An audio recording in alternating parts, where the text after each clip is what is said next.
और सत्संग में आकर भगवान की लीला को, भगवान के गुणों को, भगवान की महिमा को जीव जान पाता है और तब उसके मोह का, अज्ञान का विनाश होता है और तभी विवेक की उत्पत्ति होती है।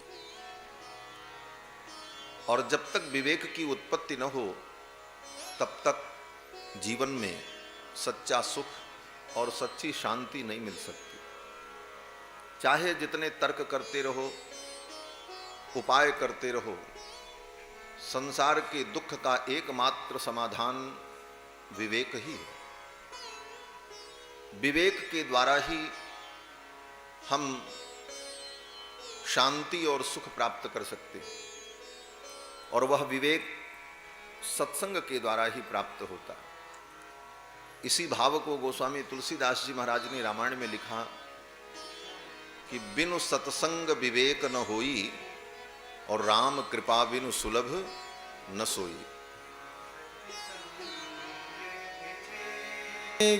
न होई बिनु सत्संग विवेक न होई, बिनु सत्संग विवेक न होई, बिनु सत्संग विवेक न होई।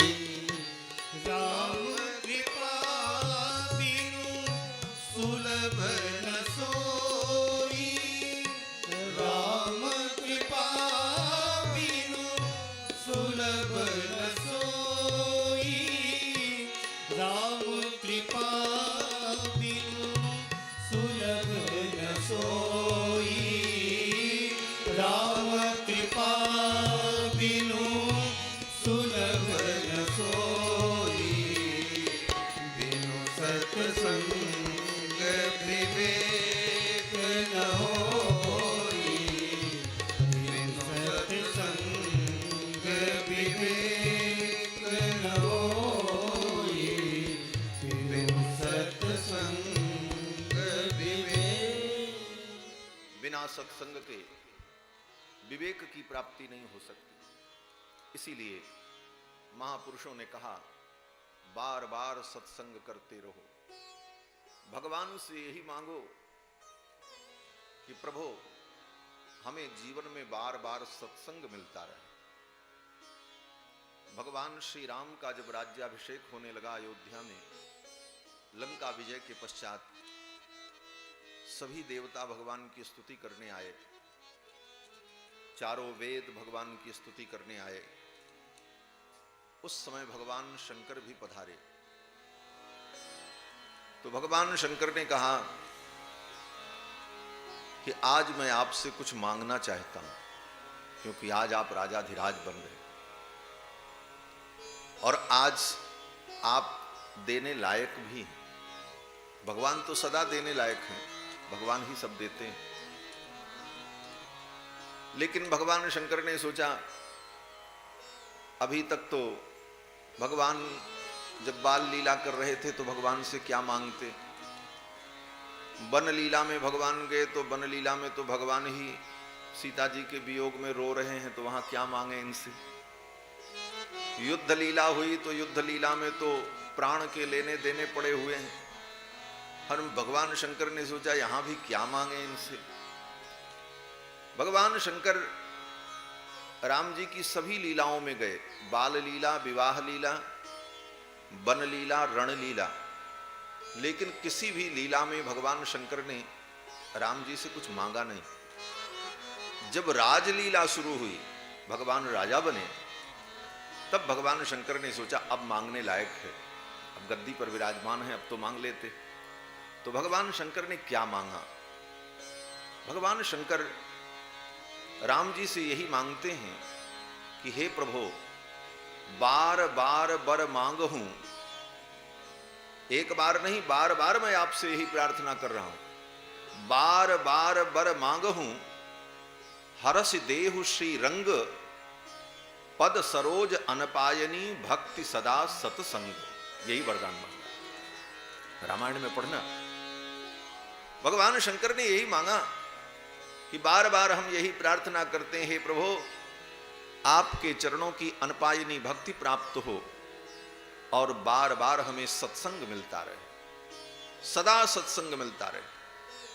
अगर जीवन में सत्संग बना रहा तो सब कुछ प्राप्त हो जाए। इस दुनिया में जिस किसी ने कुछ भी प्राप्त किया, मति कीरति गति भूति भलाई, जह जब जतन जहां जही पाई, सो जानब सत्संग प्रभाऊ, लोकहु वेद न आन उपाऊ। श्री गोस्वामी जी महाराज कहते हैं रामायण में कि लोक में, संसार में मति कीर्ति गति संपत्ति भलाई बुद्धि कुछ भी किसी ने प्राप्त किया तो उसका मूल सत्संग है। इसलिए बार बार व्यक्ति को सत्संग करते रहना चाहिए, समय निकाल करके सत्संग करना चाहिए। बोले महाराज बड़ी समस्या में है, सत्संग का समय नहीं मिलता। बोले समस्या आती रहेंगी, आप समय निकालो। एक बड़ा सुंदर भजन है, सत्संग करो सत्संग करो। इस भजन में कवि ने कहा है कि चाहे लाख विपत्ति आवे, पहाड़ टूट पड़े, फिर भी सत्संग मत छोड़ो।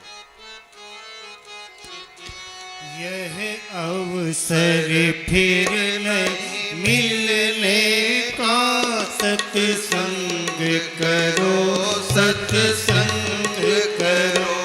यह अवसर फिर नहीं मिलने का, सत्संग करो सत्संग करो।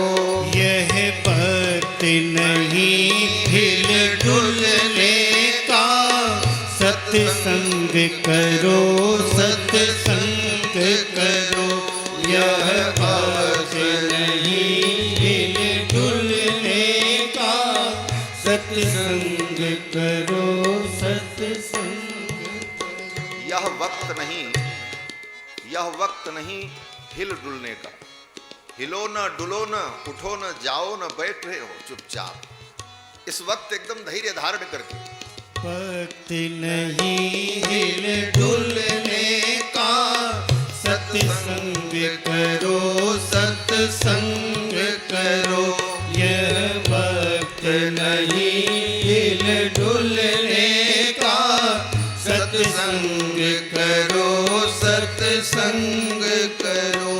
चाहे सारी दुनिया ठुकराए, चाहे धन संपत्ति लुट जाए, चाहे सारी दुनिया ठुकराए, चाहे धन संपत्ति लुट जाए, चाहे खाली लोटा बिक जाए, सत्संग करो सत्संग करो। चाहे खाली लोटा बिक जाए, सत्संग करो सत्संग करो। यह अवसर फिर नहीं मिलने का, सत्संग करो सत्संग करो। यह अवसर फिर नहीं मिलने का, सत्संग करो सत्संग करो। चाहे तल में अधिक बीमारी हो, प्रतिकूल चले नर नारी हो। चाहे तल में अधिक बीमारी हो, प्रतिकूल चले नर नारी हो। चाहे तन में अधिक बीमारी हो, प्रतिकूल चले नर नारी हो। चाहे तन में अधिक बीमारी हो, प्रतिकूल चले नर नारी हो। भाई नहीं बात हमारी हो, सत्संग करो सत्संग करो। भाई नहीं बात हमारी हो, करो सत्संग करो, यह अवसर फिर नहीं मिलने का। सत्संग करो सत्संग करो, यह अवसर फिर नहीं मिलने का। सत्संग करो सत्संग करो। अपमान अचानक हो जावे, निज साथी सभी बिछुड़ जावे। अपमान अचानक हो जावे, निज साथी सभी बिछुड़ जावे। अपमान अचानक हो जावे, निज साथी सभी बिछुड़ जावे। अपमान अचानक हो जावे, निज साथी सभी बिछुड़ जावे। चाहे लेत नहीं आफत आवे, सत्संग करो सत्संग करो। चाहे लेत नहीं आफत आवे, सत्संग करो सत्संग करो। यह अवसर फिर नहीं मिलने का। सत्संग करो सत्संग करो, यह अवसर फिर नहीं मिलने का। सत्संग करो सत्संग करो। हे सुख संपत्ति के अभिमानी, कर लो अचवन बहते पानी। हे सुख संपत्ति के अभिमानी, कर लो अचवन बहते पानी। हे सुख संपत्ति के अभिमानी, कर लो अचवन बहते पानी। हे सुख संपत्ति के अभिमानी, कर लो अचवन बहते पानी। यह चार दिनों की मेहमानी, सत्संग करो सत्संग करो। यहाँ चार दिनों की मेहमानी, सत्संग करो सत्संग करो। यह अवसर फिर नहीं मिलने का। सत्संग करो सत्संग करो, यह अवसर फिर नहीं मिलने का। सत्संग करो सत्संग करो। व्यवहार सीखना है जिसको, व्यापार सीखना है जिसको। व्यवहार सीखना है जिसको, व्यापार सीखना है जिसको। व्यवहार सीखना है जिसको, व्यापार सीखना है जिसको। व्यवहार सीखना है जिसको, व्यापार सीखना है जिसको।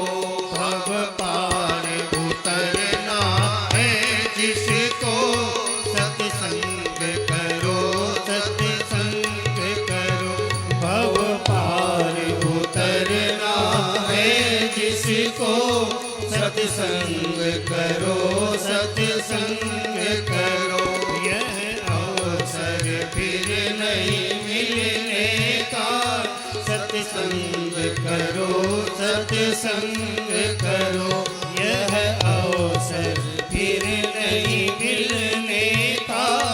सत्संग करो सत्संग करो, सत्संग करो सत्संग करो, सत्संग करो सत्संग करो, सत्संग करो सत्संग करो। कहता है व्यवहार सीखना है जिसको, संसार के व्यवहार को भी सीखना है तो सत्संग बहुत बड़ी चीज है। नहीं तो हम सब कुछ करके संसार के व्यवहार को ही नहीं समझ पाते। व्यवहार सीखना है जिसको, व्यापार सीखना है जिसको। व्यापार का मतलब ये व्यापार नहीं, व्यापार का मतलब कर्म। व्यापार शब्द का अर्थ है कर्म। इस दुनिया में रह करके हमें क्या कर्म करना है। व्यापार सीखना है जिसको, व्यवहार सीखना है जिसको, भव पार उतरना है जिसको, सत्संग करो सत्संग। सत्संग की बड़ी महिमा है। गंगा के तट पर प्रायोपवेशन करके विराजमान महाराज परीक्षित को परमहंस श्री सुखदेव भगवान ये कथा श्रवण कराते हैं। नैमिषारण्य में 88,000 शौनकादि मुनियों को श्री सूत जी महाराज ये पावन प्रसंग सुना रहे हैं। कल की चर्चा में आप सभी लोगों ने श्रीमद् भागवत महापुराण के महात्म्य को श्रवण किया। इसकी महिमा क्या है। श्रीमद् भागवत की कथा सुनकर के ज्ञान वैराग्य भक्ति तीनों स्वस्थ हो गए। धुंधकारी जैसे प्रेत को प्रेत योनि से मुक्ति की प्राप्ति हो गई। हमारे जीवन में भी भक्ति है, ज्ञान वैराग्य दुखी हैं। भक्ति प्रसन्न हो जाए, ज्ञान वैराग्य स्वस्थ हो जाए और हमारे अंदर जो अभिमान का प्रेत धुंधकारी बैठा है उसे मुक्ति मिल जाए। यही इस महात्म का सार है। हमारे जीवन में जो अभिमान है, हम ज्ञानवान हैं, हम धनवान हैं, हम बुद्धिमान हैं, हम बड़े सुंदर हैं, हम बड़े अच्छे हैं, ये अभिमान भी जीव को भगवान से दूर कर देता है। क्योंकि वो अपने अभिमान को ही बचाने में, अपने अभिमान को संभालने में ही सारी ऊर्जा लगा देता है। इसलिए हमारे जीवन से अभिमान भी दूर हो, और अभिमान तभी दूर होगा जब भगवान के चरणों में हम पहुंचेंगे, सत्संग करेंगे, तभी अभिमान भी दूर होगा। और भगवान को अभिमान थोड़ा भी अच्छा नहीं लगता, किसी भी प्रकार का अभिमान। हाँ, एक अभिमान भगवान को अच्छा लगता है। वो कौन सा अभिमान है। रामायण में गोस्वामी जी महाराज कहते हैं कि अस अभिमान जाई जनु भोरे, मैं सेवक रघुपति पति मोरे। ये अभिमान होना चाहिए, भगवान मेरे हैं, मैं भगवान का हूं। इस बात का अभिमान सदा बना रहे। यह अभिमान भगवान को अत्यंत प्रिय है। लेकिन इसके अतिरिक्त कोई अभिमान अगर है तो वह अभिमान भगवान को अच्छा नहीं लगता। श्री सूत जी महाराज के चरणों में शौनक जी महाराज विराजमान हैं और शौनक जी ने प्रश्न किया तो सूत जी महाराज कथा सुना रहे हैं। कल आप सभी लोगों ने महात्म्य को श्रवण किया। अब आगे श्रीमद् भागवत महापुराण के प्रथम स्कंद में सर्वप्रथम मंगलाचरण में वेदव्यास जी महाराज ने सत्य स्वरूप परमात्मा का ध्यान किया है। सत्यम परम धीमहि। भगवान का कोई नाम नहीं लिया। कृष्णम परम धीमहि, रामम परम धीमहि, विष्णुम परम धीमहि नहीं कहा, सत्यम परम धीमहि। उस परम सत्य का हम ध्यान करते हैं। भगवान ही परम सत्य है। और इस दृष्टि से भी कहा कि भक्त अपनी अपनी रुचि के अनुकूल भगवान के स्वरूप का ध्यान, चिंतन, उपासना करते हैं। तो अगर मैं किसी एक रूप का नाम ले लूं, कृष्णम परम धीमहि, तो राम भक्त कहेंगे ये तो कृष्ण भगवान के लिए, हम तो राम जी के उपासक। राम जी का नाम लिया तो कहीं किसी प्रेमी भक्त के मन में हो हमारे कृष्ण का नाम नहीं। प्रेम में कभी कभी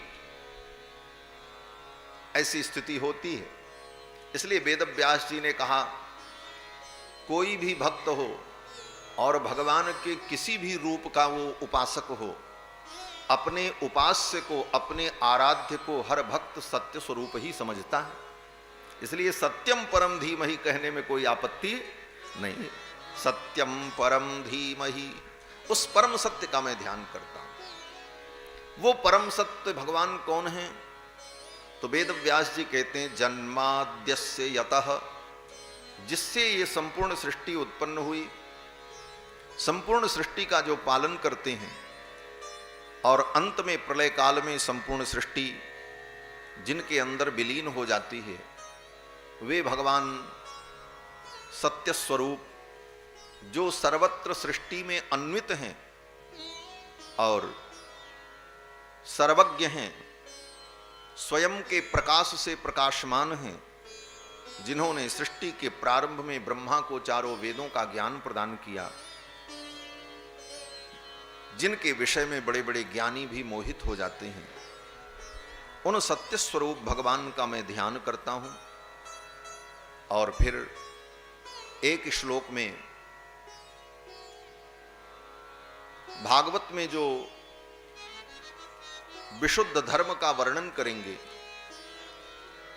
एक श्लोक में इसकी चर्चा करते हैं। व्यास जी कहते हैं कि इस ग्रंथ में जिस धर्म का मैं वर्णन करने जा रहा हूं, वह धर्म कपट रहित धर्म है।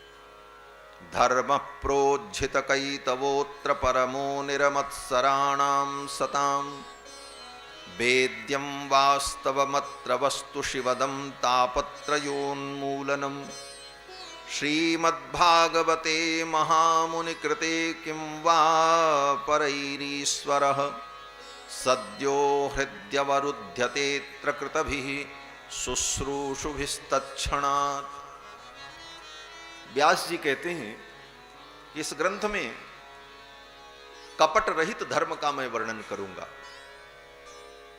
इसका मतलब बोले अन्य पुराणों में, अन्य ग्रंथों में जो धर्म का वर्णन है, धर्म तो है, लेकिन धर्म के साथ साथ थोड़ा कपट भी उसमें मिलाया गया है।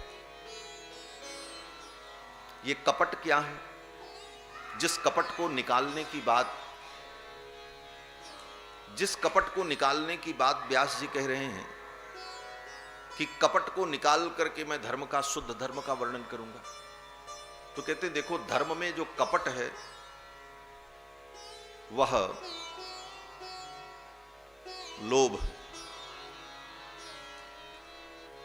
कामनाएं, अन्य ग्रंथों में जो सब धर्म का वर्णन है, हर जगह थोड़ा थोड़ा उसमें कपट मिलाया गया। क्या कपट? बोले ये धर्म करो तो ये फल मिलेगा, ये पूजा कर लो तो ये चीज मिल जाएगी, इस मंत्र का जप करो तो ये मिलेगा। और इस लालच में व्यक्ति तत्त धर्मों में प्रवृत्त होता है, जबकि धर्म का मुख्य उद्देश्य है आत्मकल्याण। धर्म का मुख्य उद्देश्य है भगवान की प्राप्ति, परम धर्म को पा लेना। भगवान ही परम धर्म है, सिद्ध धर्म है। बाकी धर्म जो है वो तो साध्य धर्म है। धर्म भी, धर्म की जब चर्चा होती है तो शास्त्रकार कहते हैं धर्म दो प्रकार का, एक सिद्ध धर्म, एक साध्य धर्म। दान पुण्य यज्ञ इत्यादि जो हम करते हैं ये साध्य धर्म है, इसका हम साधन करते हैं, हमको करना पड़ता है। और भगवान बोले, भगवान साक्षात सिद्ध धर्म है। इसीलिए वाल्मीकि रामायण में राम जी के विषय में वाल्मीकि जी ने कहा कि रामो विग्रहवान धर्मः। राम जी साक्षात धर्म के विग्रह हैं, धर्म की मूर्ति। तो भगवान जो सिद्ध धर्म है, उस सिद्ध धर्म को हम छोड़कर साध्य धर्म में ही फल की कामना से अटके रह जाते हैं और उसी में भटकते रहते हैं। सारे धर्मों का फल परम धर्म परमात्मा की प्राप्ति है, लेकिन उस परमात्मा की प्राप्ति रूपी परम धर्म को न समझकर धर्म का फल केवल हम इतना समझ लेते हैं, धर्म करें तो हमारा सब काम बन जाए, कारोबार चलता रहे, बेटा बेटी सब सुखी रहें, इस दुनियादारी तक ही धर्म को हम सीमित कर लेते हैं। और इसका कारण भी है, इसका कारण यही है कि जीव जन्म जन्मांतर से अज्ञान में भटक रहा है, सीधे सीधे उसे तत्व का बोध प्राप्त नहीं हो पाएगा। तो शास्त्रों में जो धर्म की बातें कही गई उसमें थोड़ा थोड़ा कपट मिलाया गया कि चलो इस लालच से कुछ तो करेगा, इसी लालच से इसकी प्रवृत्ति होगी, फिर तो धीरे धीरे धर्म इसका कल्याण करेगा ही। आज नहीं कल ये परम धर्म को पहचान लेगा और जान लेगा। इस दया के परवश होकर शास्त्रों में सर्वत्र कामनाओं का वर्णन किया गया, जिन कामनाओं से प्रेरित होकर प्राणी धर्म में लगे और धर्म में लगकर धीरे धीरे एक दिन वो परम धर्म को पाले, यह उद्देश्य है। तो वो जो कामनाओं का वर्णन किया गया शास्त्रों में, वही कपट है। कभी कभी कुछ काम बनाने के लिए कुछ कपट करना पड़ता है। कपट माने चालाकी, ये भी समझ लो। कपट माने पर्दा, कपट माने कुछ चीजों को, सत्य को छिपा देना। कपट के अनेक भावनात्मक अर्थ लिए जा सकते हैं। इसका उदाहरण, जैसे कोई बच्चा बीमार हुआ, उसे बुखार लग गया, तो मां ने सोचा बच्चे को दवाई पिलावें तो इसका बुखार ठीक होगा। तो गिलोय, सुदर्शन चूर्ण, ये सब जो बुखार की दवा है, बड़ी कड़वी दवा है, बच्चा पीने को तैयार नहीं। तो मां ने दवा तैयार की और कहा पी लो। बच्चे ने कहा नहीं पिएंगे, कड़वी है। तो मां ने कुछ कपट किया। क्या कपट किया? मां भीतर गई और 2 लड्डू लेकर के आई। बोले बेटा इस दवा को पी लो तो तुमको 2 लड्डू देंगे। बच्चे ने कहा हाँ लड्डू मिलेगा? बोले हाँ लड्डू मिलेगा। तो फिर किसी प्रकार आंख बंद करके, आंख दबा करके वो दवा पी गया। मां ने 2 लड्डू भी दे दिया। लड्डू खा लिया, मुंह में थोड़ा मीठा हो गया, बात बन गई। परिणाम ये हुआ कि बच्चे का बुखार उतर गया, वो स्वस्थ हो गया। अब समझदारी क्या है इसमें? बोले बच्चे ने क्या समझा? बोले बच्चे ने समझा कि इस दवा पीने का फल ये है कि 2 लड्डू मिला। उसको तो इतना ही समझ में आया। उसको इतना समझ में आया कि दवा पीने का फल था 2 लड्डू। लेकिन मां बुद्धिमान है, मां ने क्या समझा? बोले मां तो समझ रही है दवा पीने का फल लड्डू नहीं है, दवा पीने का फल है बुखार की निवृत्ति, रोग की निवृत्ति। उसी प्रकार सामान्य प्राणी जो बच्चा है, बच्चा का मतलब सामान्य प्राणी जिसको दृढ़ ज्ञान नहीं, उसे लगता है कि धर्म का फल यही सब है, धर्म करो ये मिल जाएगा वो मिल जाएगा, और मिल भी जाता है। लेकिन धर्म का परम फल क्या है? बोले धर्म का परम फल है संसार के रोग की निवृत्ति, अज्ञान की निवृत्ति और परम धर्म परमात्मा की प्राप्ति। और श्रीमद् भागवत महापुराण में उस परम धर्म परमात्मा का, परमात्मा के स्वरूप का वर्णन वेद व्यास जी करेंगे। इसलिए वेद व्यास जी कहते हैं मैंने इस पुराण में जिस धर्म का निरूपण किया है उसमें से कपट निकाल दिया। कपट निकाल करके विशुद्ध धर्म का मैं वर्णन कर रहा हूं। और ये धर्म, परम धर्म, बड़े बड़े निर्मत्सर महापुरुषों के द्वारा अनुष्ठीयमान होता है। जो निर्मत्सर पुरुष हैं वो इस धर्म का अनुष्ठान करते हैं। और इस धर्म का फल क्या है? बोले वेद्यम वास्तवमत्र वस्तु शिवदम। इस धर्म को पा लेने से वास्तविक वस्तु जो परमात्मा है उनका जीव को बोध प्राप्त हो जाता है। और इसको सुनने मात्र से सद्यो हृदयवरुध्यते त्रकृतभिः शुश्रूषुभिस्तत्क्षणात्, इस पुराण के श्रवण से भगवान आकर के हृदय में विराजमान हो जाते हैं। और हृदय में आकर के भगवान अवरुद्ध हो जाते हैं। फिर आगे एक श्लोक